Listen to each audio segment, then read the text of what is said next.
Hi guys, welcome back to the channel. I'm Office Bloke Daz. I'm Gaynor. Just the two of us here today. Yep. If Patreon's your thing, check out the link in the description below. Absolutely loads of stuff on there. Full watch-alongs to things like Modern Family, Always Sunny in Philadelphia. F is for Family, Yeah, Seinfeld. Quarterback. Yeah, Receiver. Yeah. Yeah, there's loads of new stuff coming as well, so check it out.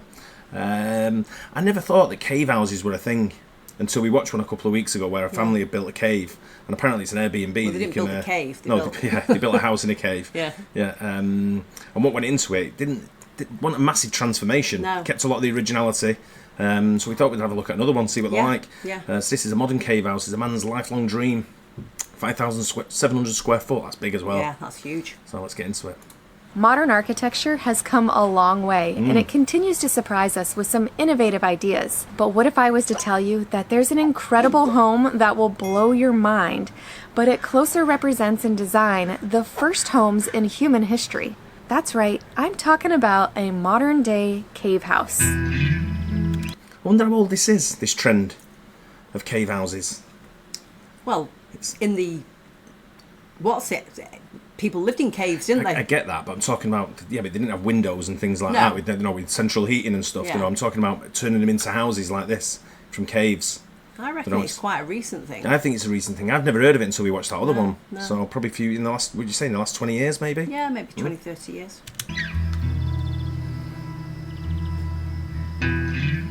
In this video, we're going to step inside Grant Johnson's jaw-dropping bedrock homestead, which he's been working on for the last 20 years. Wow. Oh, there you go.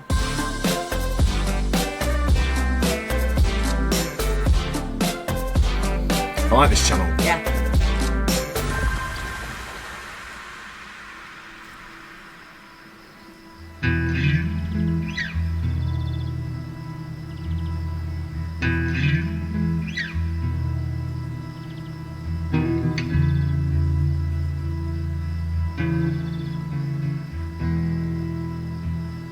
Is that it there? Yeah.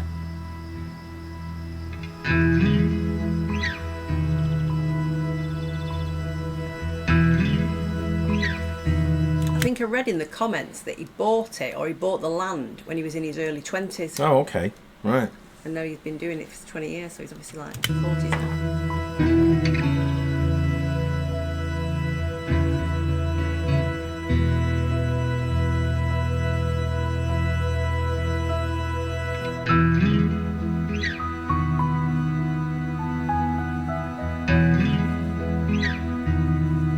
When I was 17, I got kicked out of high school and moved to Moab. It was just this wide open mining town. Things were so relaxed. It was a real culture shock for me moving to Moab when it had like 4,000 or 5,000 people in it. I'd hike for a quarter, go to school for a quarter or two, and then a quarter of mining.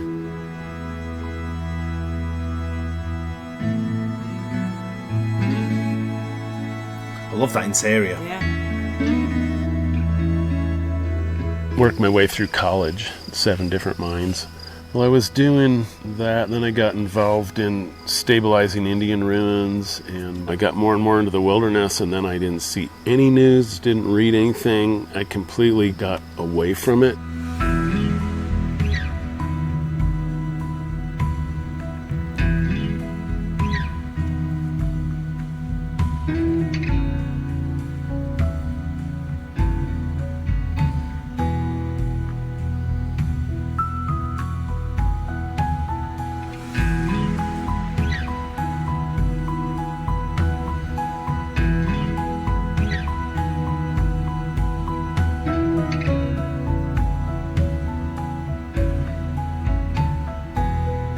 Wow. One theme I've always heard is a lot of people don't know what they want, but man, I always knew, even if it was ridiculous. My original plan was to find a place in the wilderness in the canyons and irrigate, and grow my food out in the wilderness. And that turned into this. I just never thought I could buy all the equipment and dynamite, and it takes a loader, a compressor, jackhammer, all that stuff that I thought no way could I afford that. So I never really thought about building a rock house.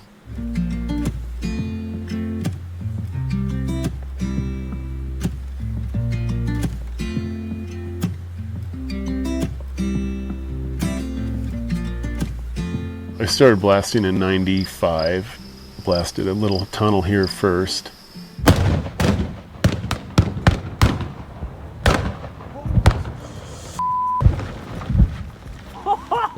That's brave.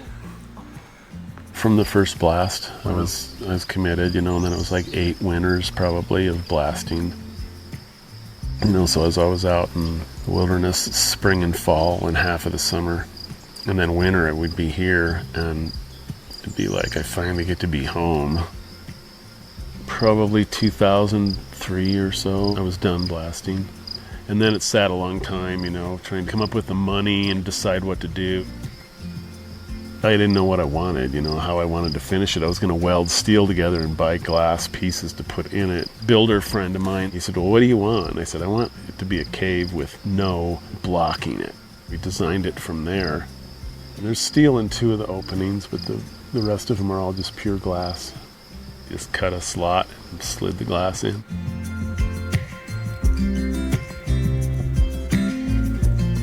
Anasazis left here in 1250, and I always say if they had dynamite, they'd still be here.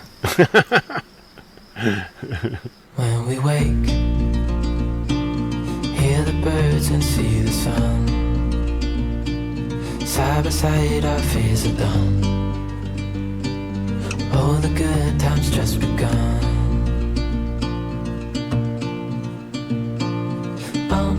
We know what we have, let's hold on tight. Found what we're looking for in life. No neighbours to disturb. Crazy, but That rock on the wall, or the way it's been used like that, just looks absolutely brilliant, doesn't it? The other one we watched was more like luxurious. This is very basic, very This is Homestead, man isn't cave, it? Yeah. things are finally right. With you and I, the future is bright.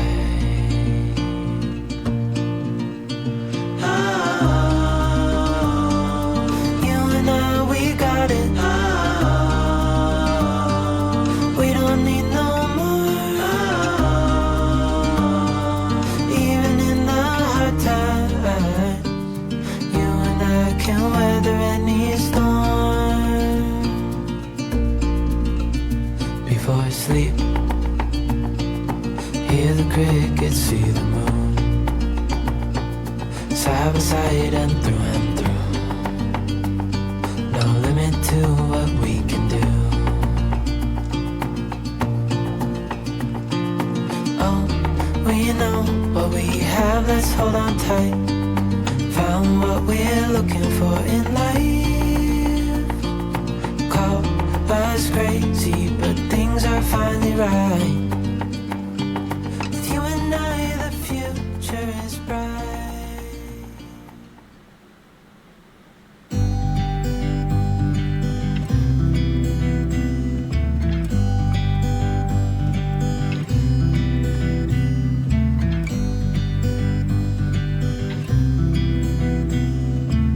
Planted the orchard right away, and we had a water wheel, big 22-foot in diameter water wheel that ran the pump. We put in about 6,500 feet of pipeline from the pond that ran the water wheel, because I always knew if we could afford to do it, we'd have gravity flow, because we're a mile below the pond. So we have gravity flow water, so I just plugged into it and put a turbine. So we produce our electricity off of it. Biggest crop is tomatoes and peppers, then corn, potatoes, lots of garlic. But then, all sorts of little stuff, greens and carrots and beets.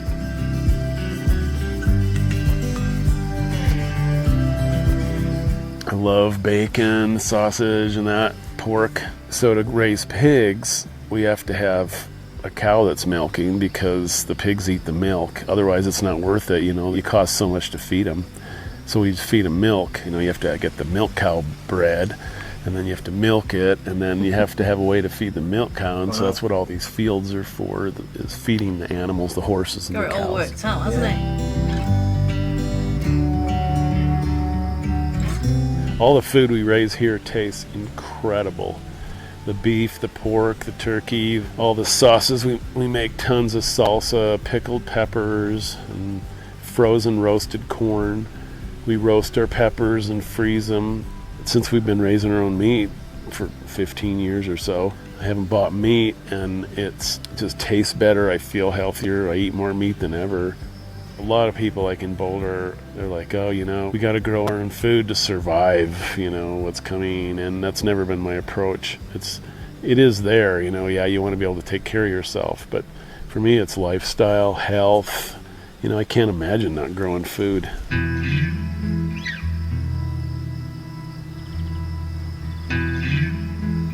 Quite inspiring, really, when you look at it, isn't it? Yeah, but I'm just thinking that to have all that food, somebody has to kill it. I couldn't do that. Yeah, when you're on Homestead, I watch Homestead Rescue quite a lot. I don't know if you've ever watched it with me, but I watch it quite a bit. And some of the things they go through, and some of them are new to it. Yeah. So they go on there, they don't really know what they're doing. This guy comes, I think he's from I can't remember his name. He's like a big cowboy sort of looking guy from Alaska, I think he is.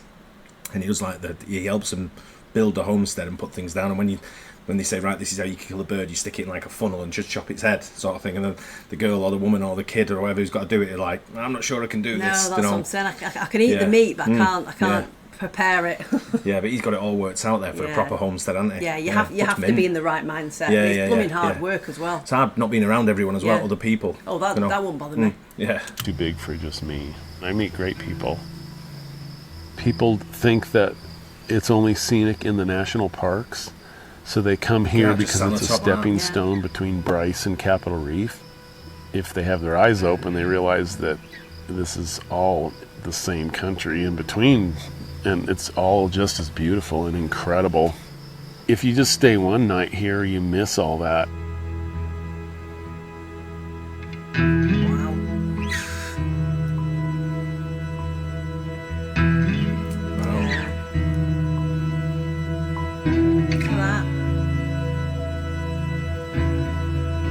People get inspired by it, and I didn't expect that so much, and it really is the case. People really feel a lot of inspiration here from all different angles. Positive living in a negative space.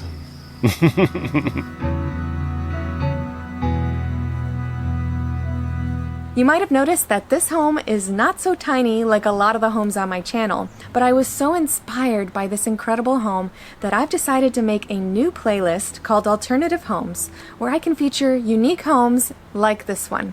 I'll have to have a look at that one as well. Yeah. I do like that channel. It's, but things like that, they are, like I said, it's inspiring. And if you're into that homestead sort of lifestyle of making your own food and growing your own veg and producing all your own electricity and producing everything that goes with it. Yeah, my brother would love to live like that. Yeah, absolutely. Yeah. And he will do. And the whole family will. Yeah, it's one of them whether you're into it. It's not for me. I'd love to visit somewhere like that and spend a weekend there, but to go out and live there permanent like that, it's a bit too remote for me. I'm a city boy. I could live like that, but I could not be bothered doing all the hard work to live like that. Yeah, but that was mint, that wasn't it? Yeah, done a great job there, and it's like you say, it's very inspiring. I think. Yeah. A great job on him. Yeah. I hope you guys enjoyed that as well. Don't forget to like and subscribe, and see you in the next one. Bye. Cheers.